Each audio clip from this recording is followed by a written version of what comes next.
Welcome. In this video, we shall refer to the 2 points here which is important. First, a union of 2 countable sets is also countable. Let us have a brief discussion on the reason why a union of 2 countable sets is also countable. So if these 2 sets are finite sets, then it is very easy to observe.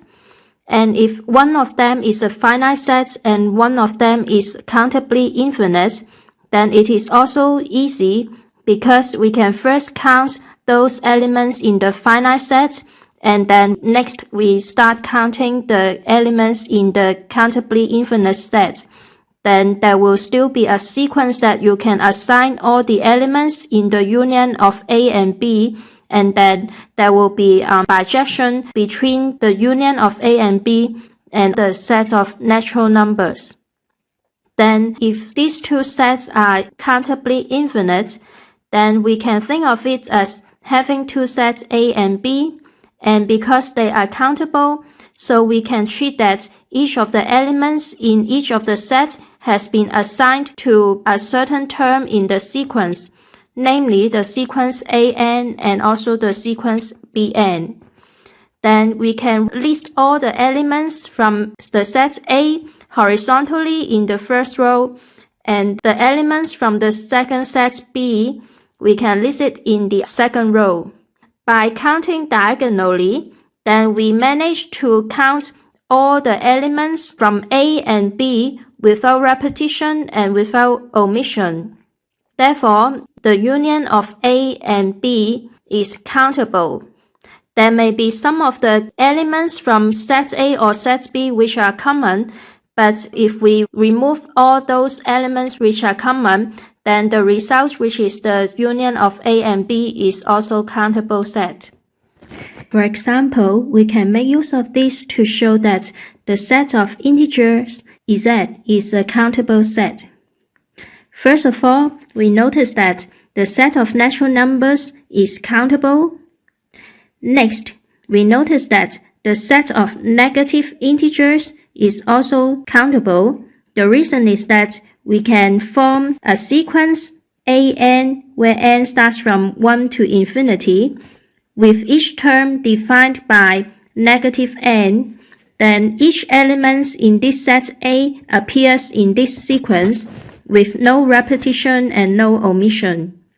Third, the union of N and A will be countable, and this is actually the set containing all the non-zero integers. The fourth point is that because the set which contains 0 is a finite set, it is also countable. And finally, by taking the union of D and B, it is the set of Z, and therefore it is also countable. The second important point is that if the set A and B are countable, then their Cartesian product is also countable. Let us consider this statement. When the sets A and B are countably infinite, let us use the symbol A1, A2, and A3 and so on to denote the elements in A, and the elements in the set B are B1, B2, B3, and so on. Then, if we want to show that the Cartesian product of A and B is a countable set, then we would like to count all the elements from this set with no repetition and no omission. And we want to have a bijection with the elements in this set with the set of natural number n. That means we want to assign each of the elements in this set to have number 1, number 2, number 3, and so on. That means we want to count them with a systematic way so that all the elements have been assigned a number, and then there is no repetition and no omission. Then in this way, we can list all the elements in this set like this as shown, so that the first row consists of all elements with the first entry to be A1, and the second row consists of all elements with the first coordinates to be A2 and so on. So in the ith row, the elements there would be having the first coordinates to be AI. Whereas for the columns, we list the elements in the way that the first columns consist of elements with the second coordinates to be B1, and the second columns consist of all elements with the second coordinates B2 and so on.